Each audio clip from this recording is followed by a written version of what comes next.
black power, black love, and black supremacy. Hello, this is Kuwaga Aranu Kiganja KemPtah.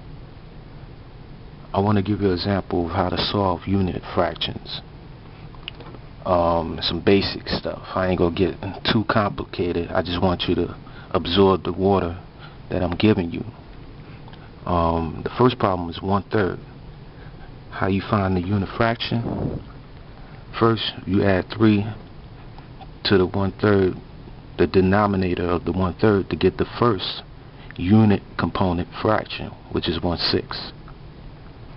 Second, you multiply the denominator of 1/6 with the denominator of 1/3, and you get 18.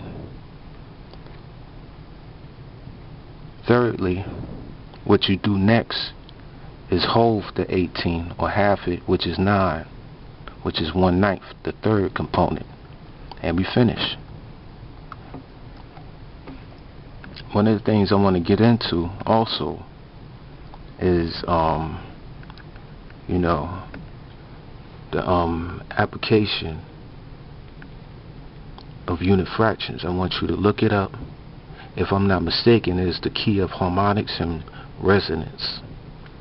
Like resonant frequency, it's the sensitivity that all things in reality have, and it's how whatever it is relates to reality. Hence, it is a mathematical basis. KemPtah unit fraction is a mathematical basis of finding the synergy of patterns in anything. Hence, key to KemPtah measuring tools and building tools too. That is very important. The Western mathematicians or the Eurocentrics lack the tools to master the unit fraction and component fraction synergy. That's where I come in. I want to give you another problem. What is the component fraction of 1/4? First, you add 3, which is 3 to the denominator of 1/4 to get the first unit component fraction, which is 1/7. Second, you multiply the 7 of the denominator of 1/7 with the denominator of 1/4, which gives you the second unit component fraction, which is 1/28. Next, what you do is halve it, which gives you 14, and you finish.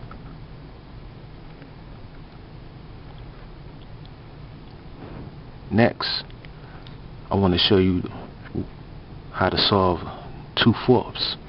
What is the component fraction of 2/4? First, you split it up, 1/4 plus 1/4. Now, remember back what we just did. We know the unit fraction, so all we gotta do is put that 1/4 with the unit fraction, change one of the 1/4 into the unit component fraction, and then therefore we have the answer of 1/4 plus 1/7 plus 1/14 plus 1/28, which equals 2/4.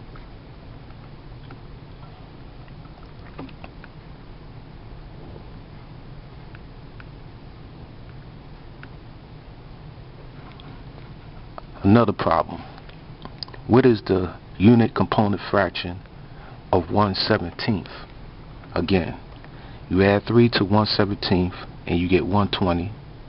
Now you multiply the 20 with the 17 in both denominators to get the second unit component fraction, which is 1/340. Now you halve it and get the third and final unit fraction, which is 1/170, and you finish.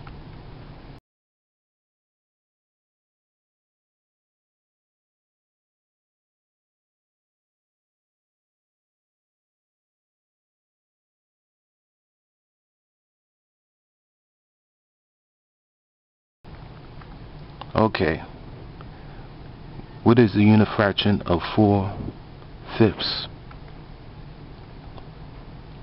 First, you break it down to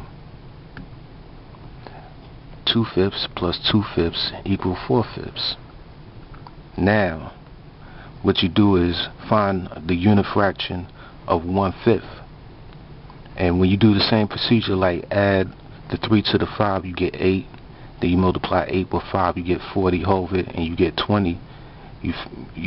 That's the unit fraction right there. Now, what we do is, since we know 2/5 is twice the unit component fraction, we write it down as we break both of them down, which is 2/8 plus 2/20 plus 2/40. And what we do now is add the like fractions together and reduce it. And when you reduce it, you get 1/2 plus 1/5 plus 1/10, which is equal to 4/5. And you finish. That's the answer.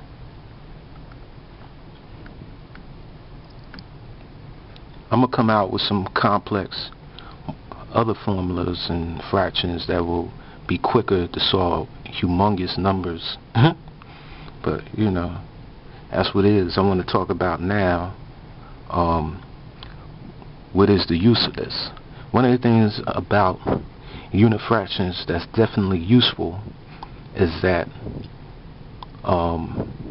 it breaks everything down to one out of whatever number. You know what I'm saying? That's why it's called a unit fraction. It's not 0.5, it's not 2, 3, or any other number but 1. You know what I'm saying? So the thing is, like if you say 1/8 plus 1/20 plus 1/40 equal 1/5, you notice all the numbers are divided evenly. You know? And the thing is, when you add it up, just like if you get a number like 1/3 as one of the unit fractions, it becomes exact. It don't have to be 0.66666 or whatever. You know what I'm saying? Like the decimals don't have to repeat. You can see a discrete description on a ruler that be equivocal to that. You know, so we could change continuous numbers or rational numbers into an integer type form, you know, or a fraction. That's the advantage of that. And another thing is, when we compare components with other components that's different, we can see which one is larger and smaller right there. Like it's no problem. But when you use valgur fractions, certain fractions might look larger than others, but when you break it down to unit components and compare them, you know which one is larger and which one is smaller by just looking at the unit. You know 1/8 is smaller than 1/5. You know, and you know 1/33 is smaller than 1/24. You know, but if it's a valgur fraction and the numbers is like 3 over something, and another number is this number, the numerator and the denominator, since it's not simplified, could fool you to think that one fraction is larger than the other.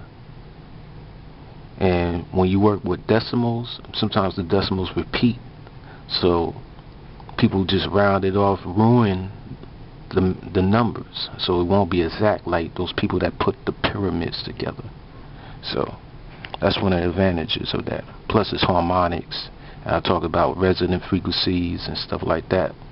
Also how things vibrate and synergize with reality, which decreases the use of inspectors, because whatever structure that you construct be in harmony with everything around it. That's what harmonics is all about. The measure of how much harmony a thing that you created has. The less harmony it has, the more self-destructive it will be, because nature won't put up with it, you know. KemPtah Ashe Sasa. Black power, black love, and black supremacy.